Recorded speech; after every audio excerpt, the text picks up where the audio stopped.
Good day, everybody. My name is Christopher Colaway, and welcome back to my channel. And it's been a very long time. So today we're going to make an age calculator in GUI using Python. So before we continue, let's move on to the basics. So you already know Tkinter. So before we move on from there to the hard stuff, we need to understand what we're doing, which is the basics. So import libraries, then import Tkinter, then from datetime import date. Then these are the two modules we're going to be dealing with. So Tkinter and datetime. And we're going to import date from there because we're either going to use it in the app. So GUI client app, and GUI also means graphical user interface. So it will be interfacing the user in the computer. So class app, self.master, then geometry, then configure, then resize. Then we have the title, then we have statement. So when the program runs, that's what we call def run. So self.l1, right name, the user writes the name, then the row 1 equals to 0, then row 1. So they write their name here. So as I was saying, so this self.l2 is the second row in the program. So now self.name entry, this is row 1. So this allows the user to enter their name. Then this allows it to enter the year they were born. So this is just for the user to fill in. If you see column 1, that means to allow the user to enter text. So self.l3 tk label month.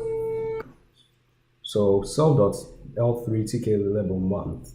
So this is for the month that we're born in, and this column 1 is still for the one that the user will enter. This will enter the month they were born. So pad x, pad y, this is 10. So that means it's not going to be that big, it's not going to be that small. So day is the day they were born in that particular month, and that's the final row and the column there. So check here. So this is technically how it will check how old you are. So simple method to check the validity of the user input birth here. So this is for how they'll check if it's true or not, and if the ages cannot be negative, and if it's negative or it's even a float, it will return false. So check month. They also do the same thing for check day. So the age calculator works like this. It will work from the current one, which is today, and if today the month is that. So self.statement age, the person's age is age. So self.button, so to create a button, calculate age in Dodger loop. Self.master main loop. So age calculator equals to app, age calculator equals to download. So this is basically some of the things I've been working on in the age calculator GUI. So more videos of GUI will come, but to come later in later videos. So let's just run and see what we get.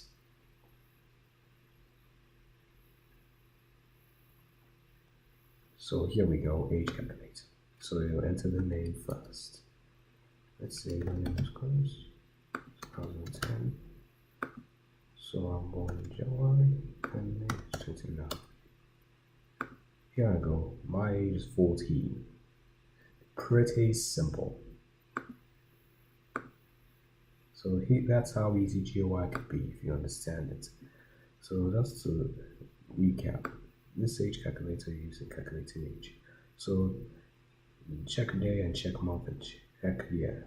If all of these are not properly done, they'll technically not be correct, and that's why it should be. Hi everyone, this is Christopher Colaway. Hope you enjoyed my video for today, and I just hope everything is understood in the video. So subscribe if you want more, and hope if you like this video, give it a like on the like session. Well, that's it for today, and we'll see you in the next one. Goodbye and farewell.